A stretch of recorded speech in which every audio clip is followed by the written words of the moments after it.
Bye bye.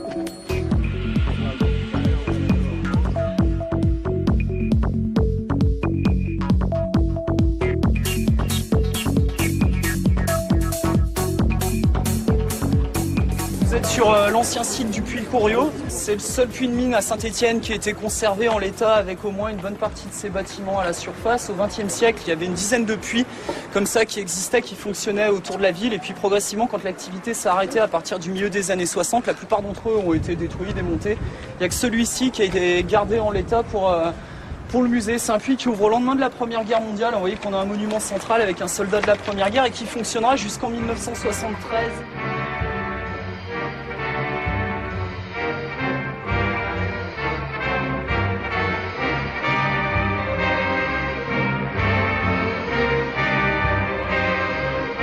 La dernière équipe est descendue en 73 pour couper les pompes et le niveau de l'eau est monté et aujourd'hui tous les anciens travaux de mine sous Saint-Étienne sont complètement inondés. C'est pour ça que la galerie que vous allez visiter, c'est une petite galerie qui a été refaite pour le musée qui permet aux gens un peu de s'imaginer, de voir comment se passait le travail à la mine, sachant que c'est un travail qui se passait sous terre, tout le monde n'y avait pas forcément accès. Il y a beaucoup de gens à Saint-Étienne qui ont eu des mineurs dans leur famille, mais qui, avant de visiter le musée, n'ont même pas forcément idée de ce à quoi le boulot ressemblait au fond.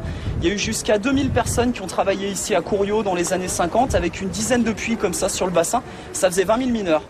Voilà, vous comprenez pourquoi on parle de ville ouvrière quand on parle de Saint-Étienne, avec 20 000 personnes travaillant à la mine.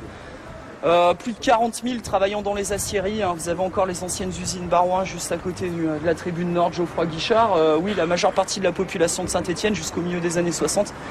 C'était une population ouvrière, une population qui n'avait pas grand-chose à faire de ses loisirs. Et c'est un peu comme ça d'ailleurs que le football s'est développé ici comme attraction publique, quoi.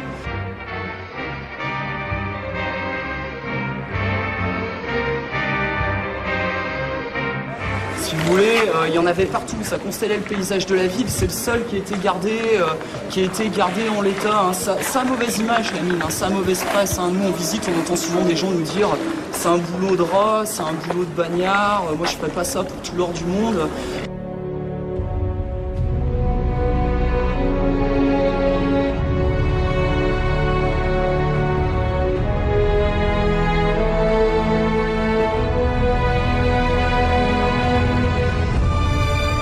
Quand même bien garder en tête que quand le salaire minimum, le SMIC, était à 350 francs par mois au début des années 60, un piqueur qui travaillait à l'abattage du charbon dans une mine du bassin de la Loire arrivait à se faire 400 francs ou 500 francs à la quinzaine. Donc c'était des salaires qui étaient 2 fois plus importants dans les autres industries, mais par contre ça demandait un travail extrêmement physique et puis parfois de longues années de formation pour les gars qui rentraient comme manœuvre et qui pouvaient passer facilement 3 ans, 4 ans à toucher un petit salaire avant de pouvoir effectivement se retrouver à l'abattage. Voilà, tout autour du puits, il y avait les bâtiments de triage qui malheureusement ont été détruits à la fin de l'activité. Il y a une petite galerie qu'on ne fait pas visiter aux gens mais qui existe toujours et qui permettait de monter tous les matériaux stériles, ce qu'ils appellent les terrils. Dans le Nord, en fait, ça vient de stérile. C'est les matériaux qui n'ont pas de valeur commerciale, toutes les roches qui sont abattues par les gars. Et ici à Couriot, si vous regardez le tuyau au-dessus de l'escalier, on descendait dès le départ en fait l'air comprimé pour les marteaux-piqueurs. On remontait beaucoup de charbon, mais on remontait aussi beaucoup de déchets. C'est ce qui explique la présence des 2 crassiers derrière. Voilà, vous les avez peut-être déjà vus dans le paysage de la ville. Ces 2 montagnes sont complètement artificielles en fait. Elles sont composées de tout ce qui a été remonté du fond, qui n'est pas du charbon, qui n'a pas de valeur commerciale. Et ce qui est assez amusant, c'est qu'elles sont encore chaudes aujourd'hui. Voilà, le charbon qui reste à l'intérieur continue à brûler. Et par exemple, quand il pleut, on voit l'eau de pluie s'infiltrer à l'intérieur et remonter sous forme de fumée. C'est tout ce qui était dans la mine, quand on tire du charbon, et qui est pas du charbon. Tout ce qui sert à rien. Le charbon, c'est ce qu'on met pour brûler, c'est ce qui brûle avant. Dans l'ancien temps, quand on mettait dans les poêles, ou dans les locomotives, Carlos, ou dans les trucs comme ça. Le charbon, Carlos. Dans les westerns, les cowboys. Dans le train. Coal. Charbon. C-O-A-L. Coal. Ah, ok.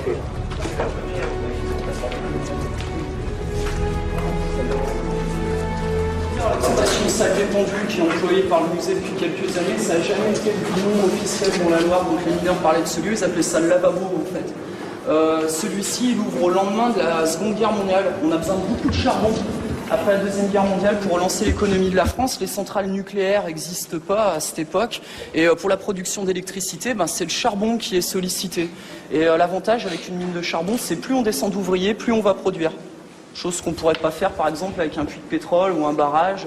Et en fait, c'est la dernière grande phase d'activité. Ces gens ont été énormément sollicités à la fin de la Seconde Guerre mondiale pour aider à reconstruire le pays. Les trucs que vous voyez là-haut ne sont pas d'origine, c'est des bâtiments qui ont été abandonnés pendant de longues années. La mine a fermé en 73, le musée a ouvert en 91, cette salle a ouvert en 94. Et en fait, c'est les décors d'un film qui s'appelle Le Brasier, qui a été tourné ici dans les années 90, qui ont été gardés pour redonner à la salle un petit peu son état initial. Voilà, le but c'était garder les ouvriers à la mine. Le travail était rémunérateur, mais pendant quelques années, le temps de se former, on faisait du travail de manœuvre payé au SMIC avant de pouvoir justifier des salaires dont je vous parlais tout à l'heure. Ce qui fait que pour 10 personnes qu'ils embauchaient, et dans le Nord et entre autres à Valenciennes, c'était 6 fois plus important, quand ils embauchaient 10 personnes, ils en gardaient une seule au bout du premier contrat. C'est-à-dire que vous aviez 9 personnes sur 10 qui ne conduisaient pas le premier contrat. C'est pour ça qu'ils leur donnent l'accès à l'eau ou des avantages comme ça à la fin du 19e siècle pour essayer de garder les ouvriers. Parce que quand une compagnie investissait dans un ouvrier, si on faisait venir par exemple un étranger, comme ça on en a fait venir beaucoup, que le gars se formait à la mine et partait au bout de 3 ou 4 ans, ça représentait une perte pour la compagnie. C'est pour ça qu'on installait des équipements comme ça. Alors c'est disposé comme ça parce que les mineurs lavent leurs vêtements sur place. Vous ne lavez pas votre maillot sous la douche, mais ici c'est ce qu'on faisait à la fin de la journée de travail. Les gars lavaient leurs vêtements sur place et c'est pour ça que les vêtements sont accrochés en hauteur sur ces paniers. C'est parce que avec les ventilateurs par part et d'autre de la pièce, vous voyez, il y a des gros ventilateurs, ça envoyait de l'air chaud. L'air chaud montait et permettait de faire sécher ses vêtements en fait.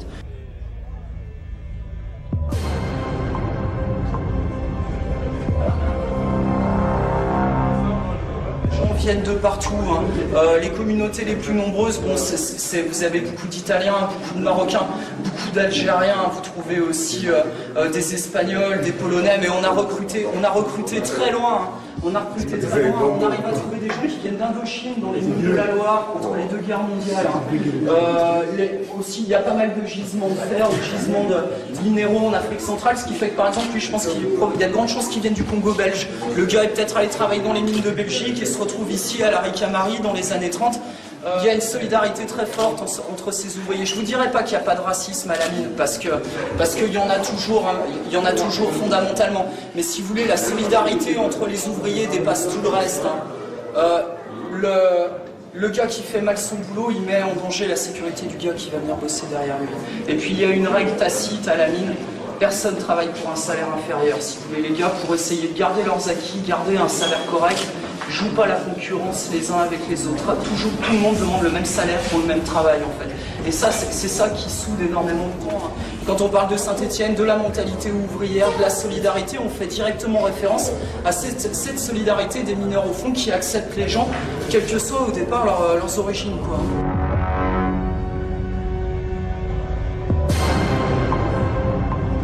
Alors le matériel électrique, c'est du matériel spécial. Il y a du gaz, il y a des poussières inflammables dans la mine, donc on ne peut pas descendre le courant électrique comme ça, il faut que ça soit complètement isolé, complètement étanche, complètement hermétique.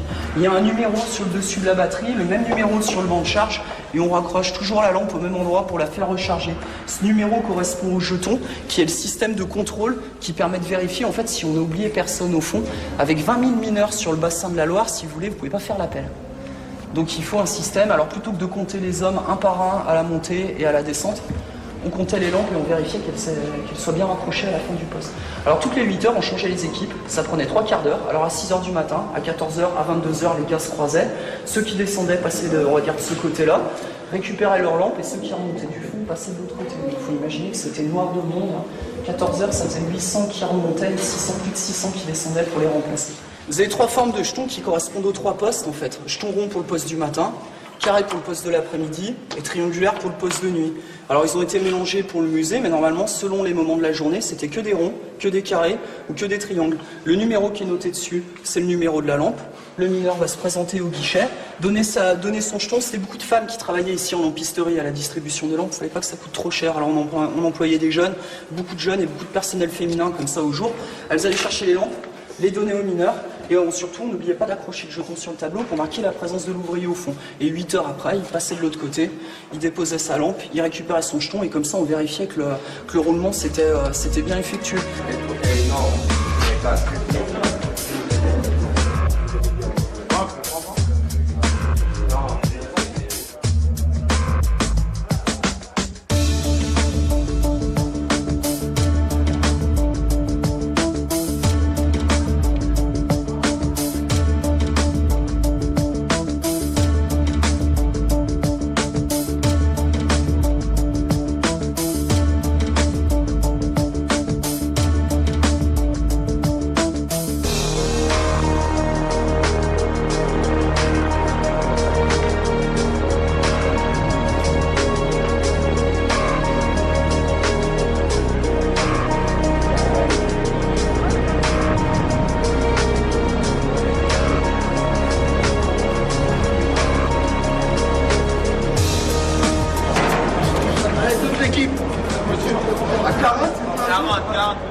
descend pas celle-ci, mais c'est pour que vous voyez un peu à quoi elle ressemblait. Hein.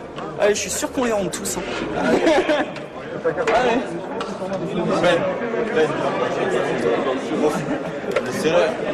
Donc ouais, effectivement, on peut arriver à rentrer jusqu'à une trentaine, voire peut-être même une quarantaine de personnes à chaque étage. Vous voyez qu'il y a 2 étages. Hein. Faut imaginer qu'à l'époque où la mine fonctionnait, vous aviez sous les pieds 2 fois la hauteur de la tour Eiffel. Donc au bas mot, à peu près 700 mètres, qu'on faisait en à peine plus d'une minute. La vitesse de la cage, il y a débat, mais la vitesse de la cage, c'était autour de 10 mètres, 15 mètres secondes. Donc quand on descendait à cette vitesse-là, si vous voulez, on n'avait pas le temps de se rendre compte de grand-chose. Par contre, ce qu'on sentait, c'est au fur et à mesure de la descente, les oreilles se bouchaient, quoi.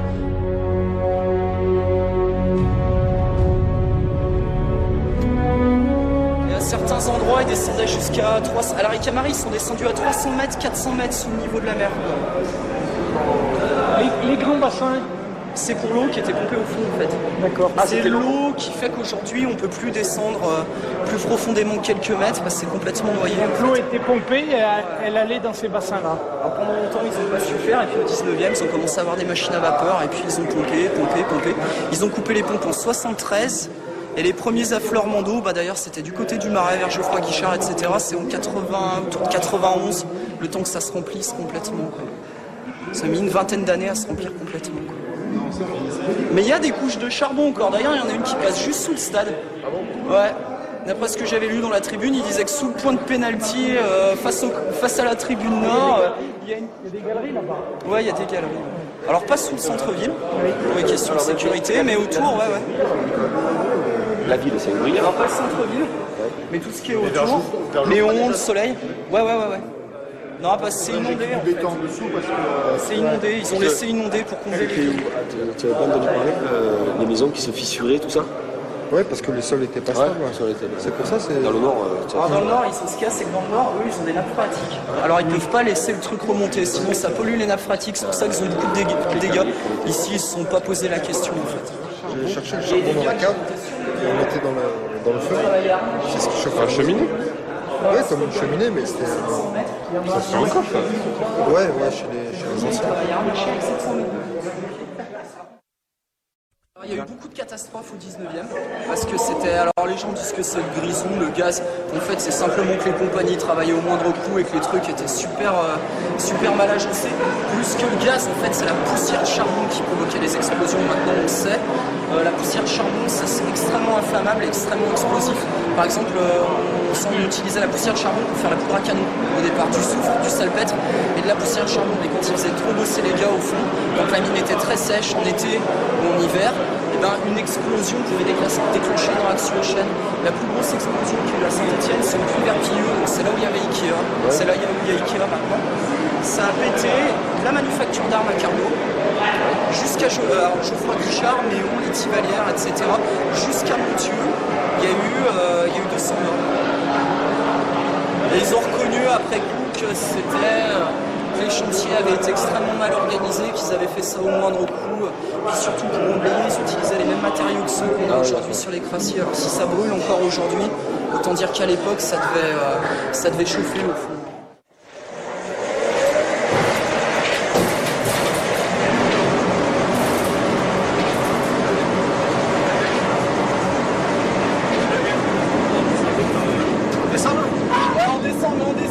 On descend sur une quinzaine de mètres. Hein. En fait, on va faire en une minute ce qu'il faisait en une seconde. On va faire une quinzaine de mètres à la minute, il faisait 15 mètres à la seconde. Vitesse où ça va? Ça allait tellement vite que d'ailleurs on voyait même pas la part de c'est 15 mètres, ça veut dire par là.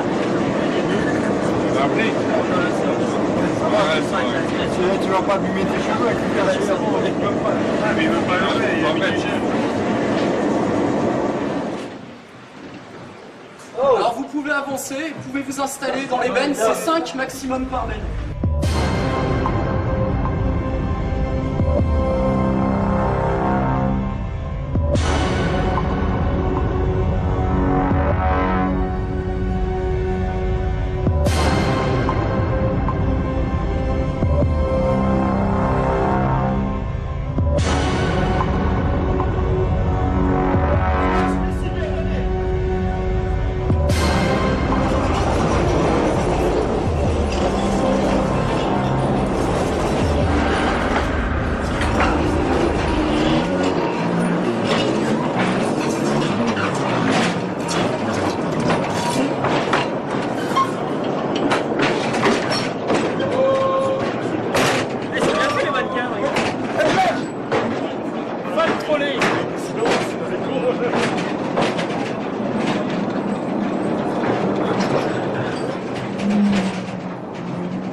Là, on est à quelques mètres de profondeur, ça a été tout fait pour nous aider, sécurisé, ça met des gens, etc. Mais ça ressemble vraiment à ça. Vous descendriez aujourd'hui dans une mine qui fonctionne, vous verrez à peu près la même chose, sauf qu'au lieu de faire un trajet de 3 minutes, on fait peut-être une demi-heure ou 3 quarts d'heure.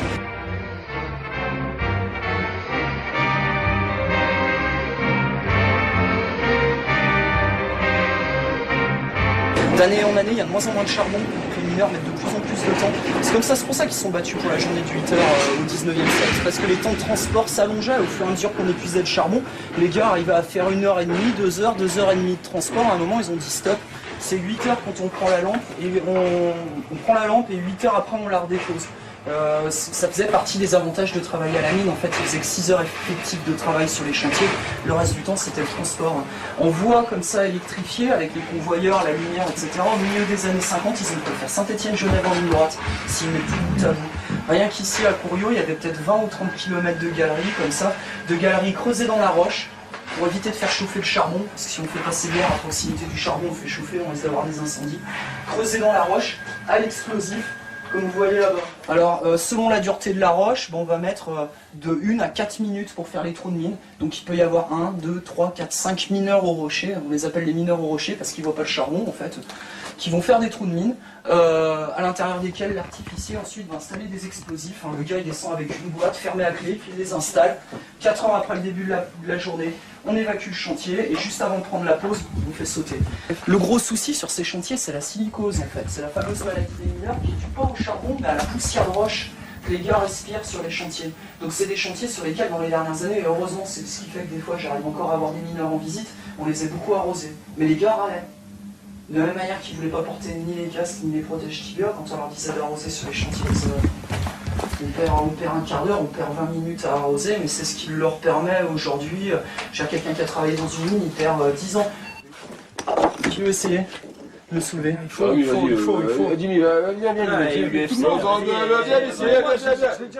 Tu leur diras, je l'ai fait. Je l'ai déjà fait. Attention au dos, hein. Vas-y, Je le prends comment? On va par la poignée, puis là-dessous. Comme une mitraillette. Voilà. Allez, vas-y, lève-le. Ouais, ça se porte sur l'épaule en fait quoi. Venez voir, hein, profitez-en, c'est pas tous les musées qui permettent de voir. Venez voir. Hein. L'UFC, j'ai déjà fait. Le mec il avait ça sur l'épaule. Ouais. Putain, la vache. Combien de temps il l'avait? Ça fait 20 kilos quoi. Non, mais pendant combien de temps il l'avait? Le temps de le monter sur le pied quoi, parce qu'il le monte sur un espèce de pied en fait. Ah ouais. Mais bon, faut quand même le manœuvrer le truc. Et puis des fois ils font des trous verticaux. Alors là, quand ils font les trous verticaux, les gars c'est impressionnant, ils le tiennent à bout de bras comme ça. Donc ça c'est pour les... les gars ils ont une sacrée condition quoi. Voilà, il y a des petits repères, ici, là aussi, ces petites marques blanches. Là-haut aussi, il y a des petites flèches. Un ensemble de repères pour être sûr bien recroiser l'équipe qui creuse dans l'autre sens. Et parfois ils en ont pour des mois ou des années avant d'aller rejoindre l'autre équipe. Et une fois que les deux équipes se sont rejoints, il y a un courant d'air et là on ira chercher le charbon. Généralement le charbon qui se trouve au-dessus. Alors en plan, vu du dessus, on fait une galerie au rocher. Celle que vous voyez là, avec deux équipes qui creusent jusqu'à se rejoindre. Et on passe sous le gisement de charbon. Ça coûte toujours moins cher de faire descendre le charbon dans la galerie que de le remonter. Ensuite, ils vont installer deux traceurs. C'est le boulot le plus dur à la mine, c'est le boulot le mieux payé. Mais ça n'a pas été représenté ici. C'est deux gars qui vont s'installer à 100 mètres l'un de l'autre et qui vont remonter comme ça, en pente. Et ils montent. Ils travaillent d'abord dans la roche, donc il y a l'explosif. Et puis au bout d'un moment, ils vont rencontrer le charbon. Et là, ça devient dur, parce que le charbon, il se met à chauffer. Il y a des dégagements de gaz. Imaginez, le charbon, il est sous terre depuis 350 millions d'années. Donc il y a du gaz dedans, etc. Les gars disaient souvent, on sortait avec le mal de tête, à force de respirer du gaz carbonique, des trucs comme ça.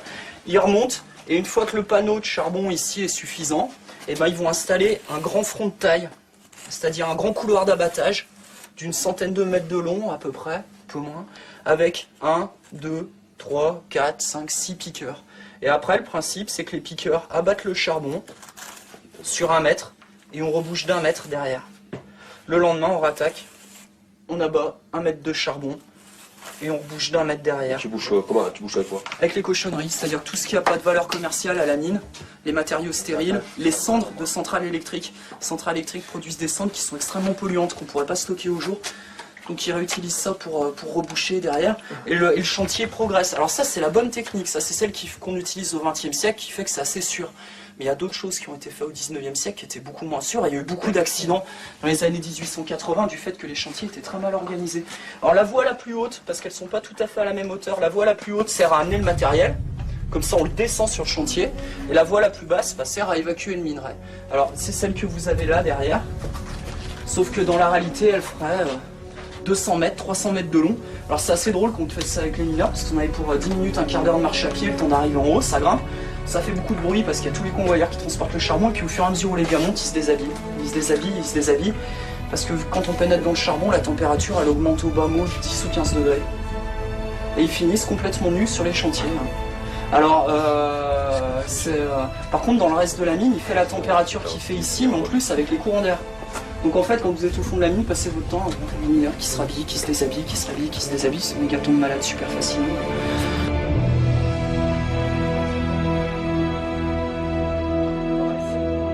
Alors les gars remontent, les mettent sur le convoyeur. Et il y a beaucoup d'accidents qui sont dus à ça, parce que si vous voulez, une fois que c'est sur le convoyeur, là-bas, le gars sur le chantier, s'il le récupère mal, il se fait embarquer par le convoyeur, il peut se faire coincer par les tensons, il peut se faire blesser gravement. Et dans les dernières années, les gens ils disent toujours c'est des explosions, des trucs comme ça, mais qui font les accidents. Mais en fait, c'est surtout la manipulation. Le convoyeur, il s'arrête pas, quoi. Et le convoyeur, il y a un câble. Il y a un câble qui passe, on peut tirer dessus pour l'arrêter, quoi. Mais bon, si le gars s'est déjà fait serrer contre le coin... C'est vrai que dans les années 50, par puits, il y avait à peu près un gars qui remontait en sale état, ou qui remontait les pieds devant chaque année. On estime que du temps où les mineurs étaient chaque année, pour 2000 personnes. Pour 2000 personnes. Les mineurs avec qui j'ai parlé, qui ont bossé, j'en avais croisé un qui avait bossé une dizaine d'années, il m'a dit en une dizaine d'années, j'ai connu 8 de mes collègues qui ne sont pas remontés. Enfin, qui sont remontés les pieds devant, quoi. Ou bien amochés, quoi.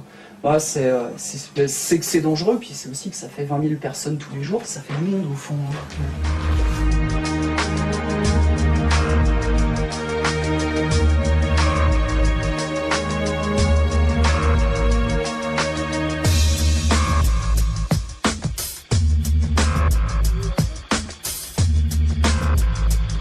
On sait pas trop comment ils bossaient au 19e siècle, il y a plein de trucs, germinal, machin, mais en fait on se rend compte qu'ils d'un endroit à l'autre de Saint-Etienne, ils bossaient pas de la même manière. Alors les gens vivants aujourd'hui, ils ont connu l'air comprimé, mais souvent ils ont pas connu le pic à main, quoi. Alors ça, c'est un boulot, ça n'a rien à voir. Hein. C'est-à-dire que le gars, au lieu de sortir, je ne sais rien, au lieu de sortir 10 tonnes, il sortira 1 ou 2 tonnes pour une journée de travail. Hein. Il gratte pas comme ça, il abat le charbon. On dit que le piqueur abat le charbon, c'est-à-dire il commence à tailler par en bas, après il remonte sur les côtés. Il a des systèmes de coins en bois comme ça qui mènent en massif, et il va faire dégringoler un bloc de charbon qui fait au bas mot la taille d'un frigo, quoi. Alors c'est comme un bûcheron qui coupe un arbre, quoi. Faut qu'il sache de quel côté ça va tomber, comme ça. C'est pour ça qu'au départ, en fait, les ouvriers de la mine ne sont pas des ouvriers, c'est des sous-traitants, quoi. C'est des gars qui sont employés par la compagnie, et les gars négocient un salaire pour une équipe. Le gars va descendre avec des amis à lui, son cousin, des associés, etc. Et au départ, c'est pour ça qu'ils s'étaient bien payés, c'est eux qui négociaient le prix du chantier. Et ils descendaient du coup jamais en dessous d'un certain niveau, voilà. Mais par contre, c'est des mines qui sont très dangereuses parce qu'elles sont pleines de poussière de charbon, et poussière de charbon qui est extrêmement explosive. Alors il y a du gaz, il y a des échauffements à cause du remblai, hein. C'est du remblai de mine qu'on met là-bas derrière, c'est ce qu'il y a sur les crassiers. Alors ça chauffe. Et puis surtout, la mine est remplie de poussière de charbon, et la poussière de charbon, c'est super inflammable. On s'en sert pour faire la poudre à canon. On met du salpêtre, du soufre et de la poussière de charbon.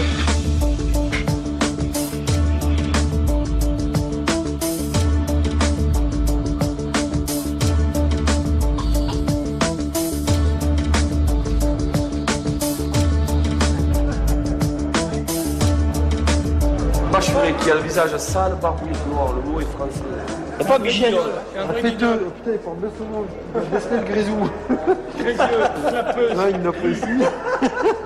Là, je sais pas. De mineurs chargés de trier. Giroud, c'est quoi? Coucher de la benne. Vacar le péteux. Il n'y a pas Michel. Taillot, on fait taillot. Fin de la journée de travailler à la mine. Ah, on fait taillot, c'est ça? Ouais. Allez, on fait taillot.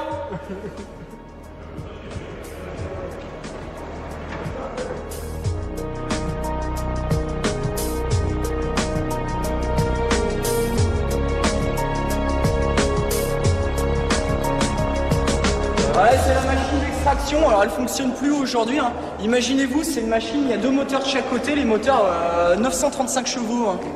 2 moteurs de 935 chevaux, c'est monté sur une espèce de grosse dalle en béton parce qu'il y avait des forces de traction qui étaient énormes. Hein.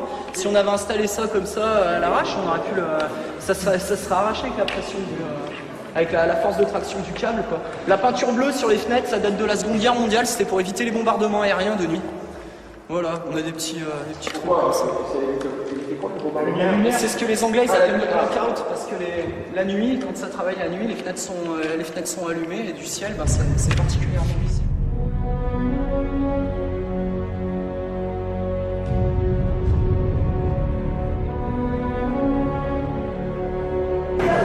J'en parlerai demain évidemment aux joueurs aussi. L'objectif pédagogique de la visite, c'est ça, c'est de montrer les valeurs de solidarité entre mineurs. Il n'y a pas de race, il n'y a pas de couleur, il y a simplement un mineur qui est là, qui fait le travail. Votre vie aussi dépend de votre équipier qui est à côté de vous, qui peut vous sauver la vie à tout moment. J'ai entendu aussi dire que comme ils n'avaient pas une grosse couverture sociale en cas de maladie, les mineurs ils descendaient quand même au fond, mais on le laissait, il y avait une grosse solidarité, on le laissait se reposer, les autres travaillaient pour lui, faisaient son boulot, mais à la fin de la journée, il avait, ce mineur-là avait quand même son salaire, et quelque part, on doit retrouver un certain état d'esprit comme cela sur une équipe. Incidemment, il peut y avoir un partenaire en difficulté, on redouble d'efforts pour faire en sorte de l'aider, faire en sorte que l'équipe avance, et cette notion d'équipier, c'est très très très important.